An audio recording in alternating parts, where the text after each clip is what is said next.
जय Shri Krishna viewers, welcome to astro intelligence videos.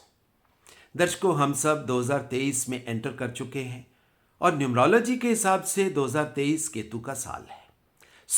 Ketu का साल होने की वजह से 2023 इटसेल्फ एक इंपॉर्टेंट ईयर बन जाता है।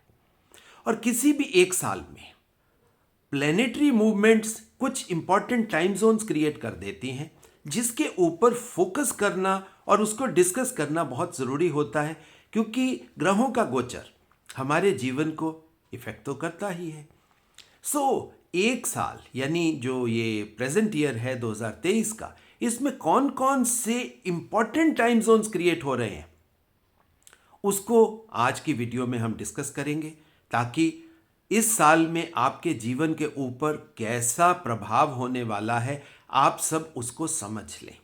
मगर वीडियो शुरुआत करने से पहले दर्शकों, आपसे निवेदन है कि जिन जिन दर्शकों ने हमारे इस चैनल को लाइक नहीं किया वो सब लाइक कर लें, और निवेदन ये भी है कि हमारे चैनल को ज़्यादा से ज़्यादा शेयर करें, सब्सक्राइब करें और बेल आइकन दबाना ना भूलें। बाकी एक और रिक्वेस्ट, जो दर्शक अपने चार्ट मुझसे एनालाइज करवाना चाहते हैं, हमारे इंस्टीट्यूट में एजुकेशन लेना चाहते हैं, उन सभी के लिए मेरा एक ही फ़ोन नंबर है, दैट इज़ 9881164480। उसी के माध्यम से दर्शकों आप मुझसे संपर्क स्थापित कर पाओगे। दर्शकों, शुरुआत करते हैं आज की वीडियो। जैसा दर्शकों मैंने कहा कि ग्रहों के गोचर से कुछ इंपॉर्टेंट टाइम जोन्स क्रिएट हो जाते हैं, और ये जो टाइम जोन्स हैं हमारे जीवन के ऊपर सब्सटेंशियल इंपैक्ट डालते हैं। सबसे पहला जो गोचर क्रिएट हो रहा है, जब हम 2023 में एंटर किए हैं, तो दर्शकों सबसे बड़ी बात जो हुई कि हम रेट्रोग्रेड मरकरी के साथ एंटर हुए, यानी कि हमारी बुद्धि को इन्फ्लुएंस करने वाला प्लेनेट इस समय वक्री मोशन में है, रेट्रोग्रेड मोशन में है। और किसी भी साल की बात कर लें, किसी टाइम जोन की बात कर लें, वैसे हम बात करते हैं हमारे ज्योतिष शास्त्र के हिसाब से, तो सबसे बड़ा इन्फ्लुएंस होने वाला प्लेनेट होता है हमारा मन का कारक चंद्रमा। चंद्रमा वैसे भी हमारी ड्राइवर एनर्जी है, मगर दर्शकों आप सब ने अपने, जिसको हम कहते हैं ना, प्रैक्टिकल एस्पेक्ट ऑफ लाइफ, आपने भी ये चीज़ सबने नोटिस की होगी कि मन से भी ज़्यादा बुद्धि प्रभावित होती है। बुद्धि एक साल में किस तरह बुद्धि के ऊपर प्रभाव आएंगे, बुद्धि किस तरह चलेगी, बुद्धि का मतलब जिसको हम कहते हैं रिस्पॉन्स क्या होगा पर्टिकुलर किसी भी मूवमेंट में, उसको जानना बहुत ज़रूरी होता है। और जब हम साल के शुरू में ही रेट्रोग्रेड मोशन के साथ एंटर हो रहे हैं, और ये जो रेट्रोग्रेड मोशन है कौन से भाव में, ये सैजिटेरियस में है। और सैजिटेरियस नेचुरल गति है बुद्धि की, क्योंकि बुद्धि सबसे ज़्यादा कंफर्ट फील करती है कहाँ पर, वो कंफर्ट फील करती है गुरु के सानिध्य में, गुरु की नॉलेज में। और जब इटसेल्फ बुद्धि का गोचर गुरु के सानिध्य में ही हो जाए, जुपिटर के सानिध्य में हो जाए, जुपिटर के भाव में ही हो जाए, तो हम इसको अच्छा ही मानेंगे कि बुद्धि को गुरु अवेलेबल है। मगर बुद्धि दर्शकों यहां पर रेट्रोग्रेड मोशन में है। रेट्रोग्रेशन का मतलब क्या होता है कि कोई भी एनर्जी आत्म केंद्रित हो गई है, इंट्रोवर्ट मोशन है, ये अंदर की तरफ है। यहां पर आप सब देखोगे कि हम सब की बुद्धि इस समय आत्म केंद्रित हो रही है, अपने अंदर इंट्रोस्पेक्शन की तरफ जा रही है। और इंट्रोस्पेक्शन में अगर हम सबको गुरु की नॉलेज मिल जाए, उस जुपिटर की पॉजिटिव नॉलेज मिल जाए, तो हम कह सकते हैं कि साल का शुरुआत हम अच्छे तरीके से कर पाएंगे। सैजिटेरियस में रेट्रोग्रेड मरकरी होना एक तरीके से अच्छी संभावना ही है। और दूसरी बात, जो बढ़िया बात यहां पर हो रही है इस साल के शुरुआत में, वो ये है कि देवगुरु जुपिटर इटसेल्फ कहां बैठे हैं, वो पाइसेस में, यानी कि मीन राशि में ही बैठे। मीन राशि में बैठे होना, अगर हम उस रिलेशन को देखेंगे कि बुद्धि से जुपिटर का रिलेशन भी क्या है, तो आप देखोगे कि वो 4th है। तो इस समय देवगुरु जुपिटर हमारे बुद्धि के सुख स्थान में बैठे हैं, और बुद्धि इटसेल्फ इंट्रोवर्शन की तरफ चली गई है, आत्म केंद्रित हुई है। अपने मन के अंदर जाके, अपने अंदर जाके हम उस ज्ञान को पा सकते हैं, उस ज्ञान से प्रेरणा भी ले सकते हैं, उस ज्ञान से हम सही रास्ते की तरफ चल सकते हैं। साल के शुरुआत में दर्शकों आपको डरने की ज़रूरत नहीं है, मगर यहाँ पर थोड़ा सा बात एक है कि हम सही नॉलेज की तरफ चलें। साल के शुरुआत में, क्योंकि केतु का साल है और भगवान शिव हमारा एक्चुअल में, अगर हम मूलभूत एनर्जी की बात करें, बेसिक एनर्जी की बात करें, हम भगवान शिव को क्या कहते हैं? भगवान शिव हमारी आदि शक्ति है। आदि शक्ति हमारा क्या हुआ? हमारा वो रूट एनर्जी हुई। तो रूट एनर्जी क्या होती? वही तो हमारा केतु है। इस साल की शुरुआत में अगर हम भगवान शिव के सानिध्य में जाते हैं, भगवान शिव की आराधना करते हैं, तो साल का हम कह सकते हैं कि हमने स्टार्ट बहुत अच्छा ले लिया। और दूसरी बात, हम अपनी बुद्धि को आत्म केंद्रित करके ज्ञान के सागर में जाएं, उन गुरुओं के पास जाएं, लोगों की अच्छी बातें सुने, पॉजिटिव बातें सुने, पॉजिटिव इन्फ्लुएंसेस अपने अंदर लेकर आएं, ताकि हमारी बुद्धि इस पूरे साल में सही रास्ते पर चलने के लिए तैयार हो जाए। यही तो रेट्रोग्रेड मोशन जो मरकरी का है उसका मीनिंग है। परमात्मा भी चाहता है कि हमारी बुद्धि इस समय बाहरी इन्फ्लुएंसेस ना ले, अंदर के इन्फ्लुएंसेस ही ले। पहली तो बात है दर्शकों ये। उसके बाद अब बुद्धि रेट्रोग्रेशन में है, तो रेट्रोग्रेशन के बाद ये डायरेक्ट मोशन में जाएगी। अब डायरेक्ट मोशन में यहाँ आगे दर्शकों जो 2-3 महीने आपको अवेलेबल होने वाले हैं, उसमें आपको कोई डरने वाली बात नहीं है, क्योंकि बुद्धि का मोशन ठीक ठाक है। क्योंकि सैजिटेरियस के बाद कैप्रिकॉर्न में जाना है, उसके बाद एक्वेरियस में जाना है, एक्वेरियस के बाद पाइसेस में जाना है। यहां तक बुद्धि का मोशन हम कह सकते ठीक ठाक एनवायरनमेंट में है। मगर अब उसके बाद जो घटना दर्शकों होने वाली है वो बहुत इंपॉर्टेंट है। और वो घटना क्या है? जब हमारी बुद्धि राहु के सानिध्य में जाएगी, हमारी बुद्धि को बाहर से इन्फ्लुएंसेस मिलेंगे और बुद्धि मरकरी से हमेशा बुद्धि राहु से हमेशा प्रभावित होती है। राहु का इन्फ्लुएंस बुद्धि काट नहीं पाती। एक तरीके से हम कह सकते हैं कि राहु हमारी बुद्धि को पोजेस कर लेता है, ग्रसित कर लेता है। जब मरकरी का गोचर एरीज में जाएगा, क्योंकि इस समय राहु देवता कहां बैठे हैं? एरीज में है। जैसे ही एरीज में गोचर होगा मरकरी का, ये एक इंपॉर्टेंट घटना दर्शकों होने वाली है। और ये जो घटना है इसके बारे में मैं आपको दर्शकों डेट्स ही बता देता हूं कि ये कब होगा। ये दर्शकों जो एंट्री है यहां पर, राहु मरकरी 31 मार्च को ये दोनों इकट्ठे होंगे और 68 डेज यानी कि 7 जून तक ये इकट्ठे रहेंगे। पहले तो ये राहु मरकरी, ये इंपॉर्टेंट कंजंक्शन है दर्शकों। और दूसरी यहीं पर एक और इंपॉर्टेंट बात होने वाली है, और वो मेरे हिसाब से इस साल का सबसे बड़ा डिस्कशन पॉइंट होना चाहिए। और वो क्या है कि 22 अप्रैल से देवगुरु जुपिटर भी यहीं गोचर कर जाएंगे। यहां पर राहु, मरकरी और जुपिटर, इन तीनों का गोचर हो जाएगा। और यह गोचर बहुत लंबे समय तक मिलने वाला है, 191 डेज। साल के 365 दिनों में 191 दिन राहु, मरकरी और जुपिटर, ये तीनों ग्रह इकट्ठे रहने वाले हैं एक ही भाव में, एरीज में, मेष राशि में। और दर्शकों एक तो ये इंपॉर्टेंट बात हो गई।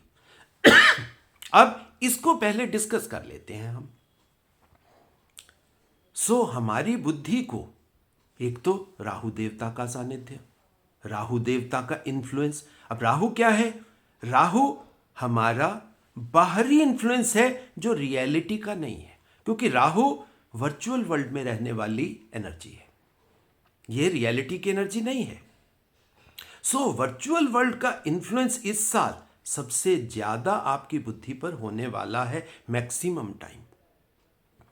अब थोड़ा सा दर्शकों मरकरी को समझ लें आप कि मरकरी के डोमेन में क्या क्या चीज़ें आती हैं। बुद्धि तो एक सिंपल बात है कि बुद्धि है, क्योंकि मरकरी हमारी बुद्धि है। और बुद्धि क्या काम करती है? हमारा सारा एनालिसिस बुद्धि करती है, हमारे सारे कंपैरिजंस, हमारे सब लॉजिक्स, हमारी रीजनिंग, ये सब हमारी बुद्धि का सब्जेक्ट है। और मरकरी हमारी वाणी से लेकर हमारे लाइफ का टोटल एक्सप्रेशन, वो चाहे एक्टिंग के माध्यम से आता है, आर्ट के माध्यम से आता है, प्रिंटिंग पब्लिकेशन के माध्यम से आता, जहाँ से भी हमारा एक्सप्रेशन आता है वो मरकरी का है। और मरकरी डिजिट्स हैं, सो कंप्यूटेशन, मैथमेटिक्स, अकाउंट्स, फाइनेंस, ये भी मरकरी का ही सब्जेक्ट है। और मरकरी हमारी ट्रेडिंग भी है। और सबसे बड़ी बात दर्शकों, मरकरी हमारी लर्निंग है। अब आप देखिए, ये हमारी बुद्धि का डोमेन है। और जब लर्निंग के ऊपर अगर तो जुपिटर देवता आ जाए तो बहुत अच्छी बात हो जाती है, क्योंकि ज्ञान मिल गया, आप ज्ञान की लर्निंग कर सकते हो। और ज्ञान अगर आपको अवेलेबल हो जाए तो बहुत अच्छी बात है। सो जब भी मरकरी जुपिटर कॉम्बिनेशन होता है हम कहते हैं बहुत अच्छा हो गया। और वैसे भी मरकरी और जुपिटर आमने सामने बैठे, एक दूसरे के शक्ति स्थान में बैठे। मरकरी के शक्ति स्थान में जुपिटर ही है। आप देख लीजिए, 3 के सामने 9 और 6 के सामने 12, दोनों जगह पर जुपिटर मरकरी का शक्ति स्थान है। और वैसे भी इस समय जब हम साल के मतलब एंटर किए हैं तो जुपिटर और मरकरी का आपसी जो रिलेशनशिप है वो दर्शकों कौन सा है? चौथा है। चौथे का मतलब क्या हुआ कि इस समय बुद्धि मरकरी सैजिटेरियस में है और जुपिटर पाइसिस में है। सो शुरुआत तो बहुत अच्छी हो गई, मगर उसके बाद जब वो राहु का इन्फ्लुएंस आया, अब दर्शकों राहु का डोमेन भी बहुत बड़ा है, क्योंकि राहु टोटल वर्चुअल वर्ल्ड में एक्ट करने वाली एंटिटी है, जिसके अंदर आप इलेक्ट्रिसिटी सोच सकते हो, इलेक्ट्रॉनिक्स सोच सकते हो, आईटी सोच सकते हो, सारा कंप्यूटर्स का टोटल आर्टिफिशियल इंटेलिजेंस से लेकर डाटा कंप्यूटिंग तक। और प्लस सारी रिसर्चेस राहु के अंदर जाती हैं। काफ़ी चीज़ें जो धरती के ऊपर आकाश में है या धरती से नीचे हैं, जिसके बारे में हम नहीं जानते, मतलब जो भी दुनिया हमारी नहीं है, रियल नहीं है, जिसको हम कह सकते हैं कि वर्चुअल वर्ल्ड में हो सकती है, वो राहु है। सो राहु हमें वहां तक ले जाने की पॉसिबिलिटी है जहां पर आप सोच सकते हो एटॉमिक दुनिया है, न्यूक्लियर दुनिया है। और दूसरी तरफ पॉजिटिव बात करें तो अमृत भी वहीं पड़ा है, सोमरस की बात कर सकते हैं। सो दर्शकों, इस साल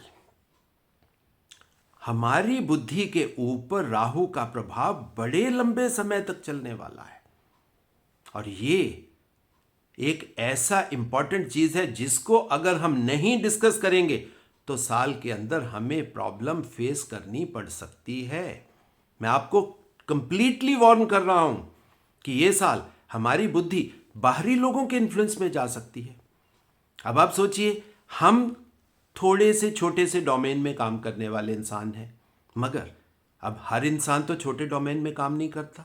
कोई आदमी कंपनी का सीईओ है, कोई आदमी मल्टीनेशनल कंपनी का सीईओ है, और कोई आदमी किसी स्टेट का चीफ मिनिस्टर है, और कोई कंट्री का प्राइम मिनिस्टर है तो वो भी इंसान ही। अब आप देखिए, वो डोमेन सिर्फ बड़ा हो गया, अब उनके ऊपर इन्फ्लुएंस बाहर से आ गया। उनके अपने गुरु का इन्फ्लुएंस नहीं, उनकी अपनी नॉलेज का इन्फ्लुएंस नहीं, बाहर के लोगों का इन्फ्लुएंस। अब बाहर के लोगों का इन्फ्लुएंस जरूरी नहीं है कि वो पॉजिटिव ही हो, नेगेटिव भी हो सकता है। सो अब आप सोच सकते हो, इंडिया के ऊपर यूएस का इन्फ्लुएंस, इंडिया के ऊपर चाइना का इन्फ्लुएंस, इंडिया के ऊपर रशिया का इन्फ्लुएंस, इंडिया के ऊपर इजराइल का इन्फ्लुएंस। आज ही दर्शकों मैं सुबह न्यूज़ पढ़ रहा था, न्यूज़ में क्या था, इजराइल के अंदर इस समय एक बहुत बड़ा अनरेस्ट चल रहा है। कौन सा अनरेस्ट चल रहा है?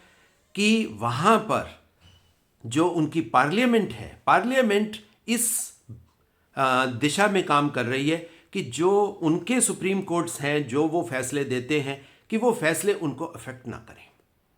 यानी कि पार्लियामेंट कोर्ट से बड़ा बनने की दिशा में बिल लाने की तैयारी में है, जिसके अगेंस्ट नॉर्मल लोग प्रोटेस्ट कर रहे हैं। यानी कि नॉर्मल लोग प्रोटेस्ट कर रहे हैं डेमोक्रेसी को बचाने के लिए, और पार्लियामेंटेरियंस और गवर्नमेंट काम कर रही है उस डेमोक्रेसी को किल करने के लिए, ऑटोक्रेसी की तरफ जा रही है बात। अब आप समझ सकते हो कि यह शुरुआत है दर्शकों। अगर इजराइल में ऐसा हो सकता है तो भारत में भी हो सकता है, श्रीलंका में भी हो सकता है, पाकिस्तान में भी हो सकता है, नेपाल में भी हो सकता है, चाइना में भी हो सकता है, रशिया में भी। अगर इस तरह की सिचुएशंस दर्शकों क्रिएट होनी शुरू हो जाए तो क्या होगा? क्योंकि हमारी बुद्धि बाहर की इन्फ्लुएंस लेगी ना। यहां के पार्लियामेंटेरियंस को या किसी भी देश के पार्लियामेंटेरियंस को लगेगा कि अगर इजराइल में ऐसा हो सकता है तो हम क्यों कोर्ट के उसमें रहे, हम क्यों कोर्ट की बात को सुने, हम तो अपनी बुद्धि से अपने तरीके से काम करेंगे। तो कैसी दुनिया बन सकती है दर्शकों, इसका अंदाजा आपको लगना चाहिए। मगर यहीं पर एक थोड़ी सी अच्छी बात भी हो जाती है। वो अच्छी बात क्या है कि देवगुरु जुपिटर भी काफी लंबे समय तक साथ में आ जाएंगे।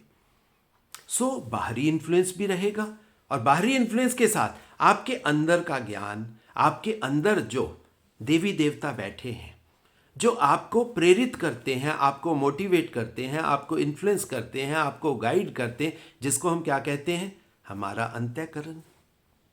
हमारे अंतःकरण के अंदर भी तो नॉलेज पड़ी है। तो जब तक ये तीनों प्लैनेट इकट्ठे होंगे, कहीं ना कहीं बैलेंस बनेगा, क्योंकि जुपिटर उस बैलेंस को बनाएगा ताकि बुद्धि राहु की तरफ ना जाए।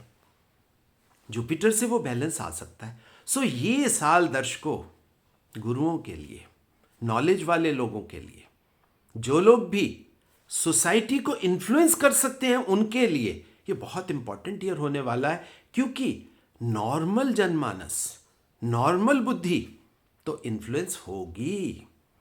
तो यहां पर हम सब लोग जो इस ज्ञान के डोमेन में हैं, काम कर रहे हैं, तो हमारी ड्यूटी बहुत ज्यादा स्ट्रांग हो जाएगी कि हम पूरी दुनिया में पॉजिटिव थॉट प्रोसेस ही दें। अब इसीलिए दर्शकों भगवान शिव केतु एनर्जी इंपॉर्टेंट हो जाती है। और अब आप कहोगे कि सर इसको हम लेकर कैसे आए लाइफ में? तो इसके लिए दर्शकों मैं आज आपको एक बहुत इंपॉर्टेंट रेमेडी दे रहा हूं, और उस इंपॉर्टेंट रेमेडी का नाम है केतु एक्टिवेशन। केतु एक्टिवेशन क्या होती है? प्लैनेट केतु को एक्टिवेट नहीं करना, उसकी पूजा पाठ करके या उसकी छोटी मोटी रेमेडीज करके केतु एक्टिवेट नहीं होता। केतु को एक्टिवेट कैसे किया जाता है? अब जैसे आप देखिए, अब हमारी बुद्धि आत्म केंद्रित है और हमारी बुद्धि के सुख स्थान में जुपिटर पड़े हैं। सो अगर हम अच्छे मोटिवेशनल स्पीकर्स को सुने, अच्छे स्पिरिचुअल आदमियों की बातों को सुने, अच्छी किताबें पढ़ें, अच्छे पॉजिटिव थॉट प्रोसेस लें, तो वो जुपिटर एक नेचुरल वे से हमारे अंदर आएगा। हमें उस दिशा में काम करना है ताकि हम जुपिटर को ले लें।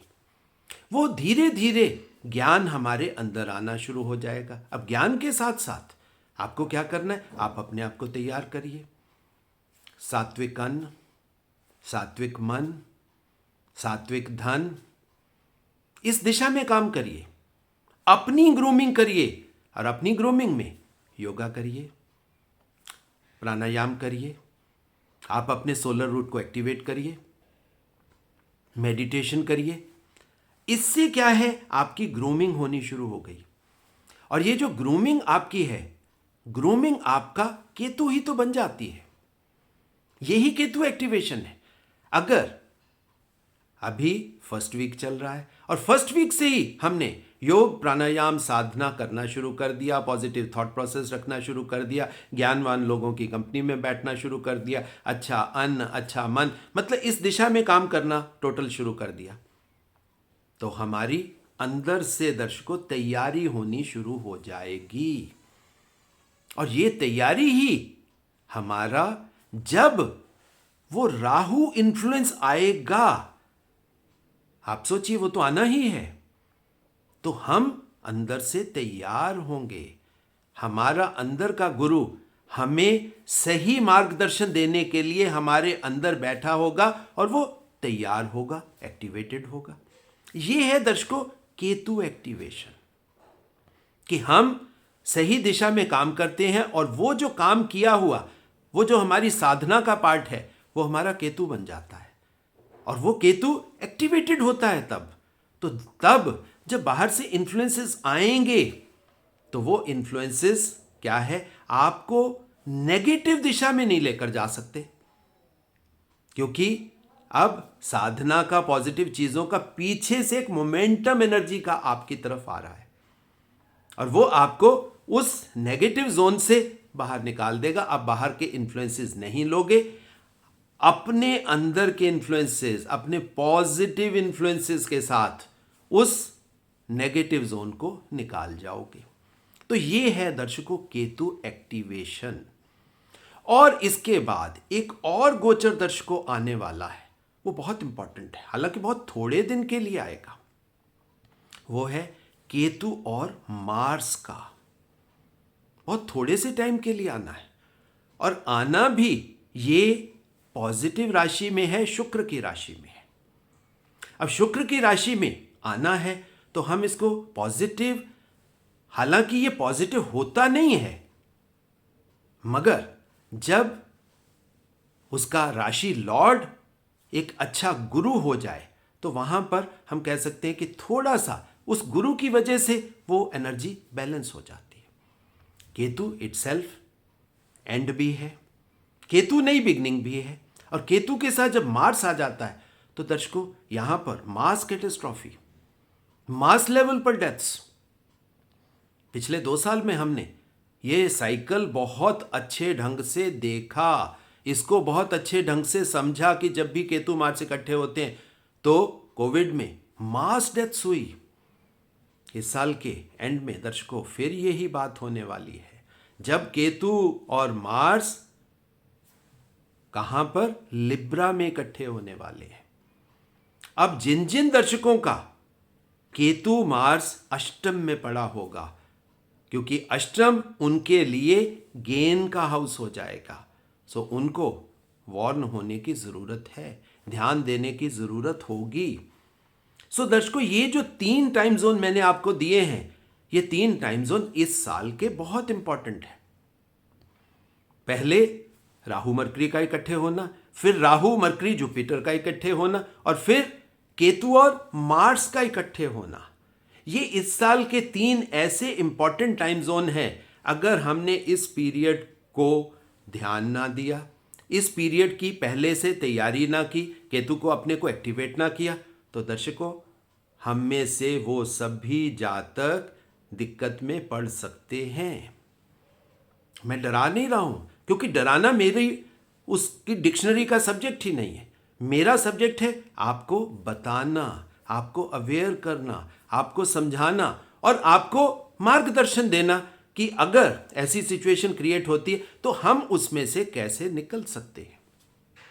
तो दर्शकों अपने अंदर भगवान शिव को लाइए, भगवान शिव के थ्रू अपने उस केतु को एक्टिवेट करिए, और ये केतु की एक्टिवेशन आपको इस साल हर तरह के नेगेटिव इन्फ्लुएंसेस से बचाने में सक्षम है। और कहीं डरने की, भागने की जरूरत नहीं है, बहुत ज्यादा सोचने की जरूरत नहीं कि केतु का साल आ गया तो ये साल अब खराब ही होगा, ऐसा कुछ नहीं है।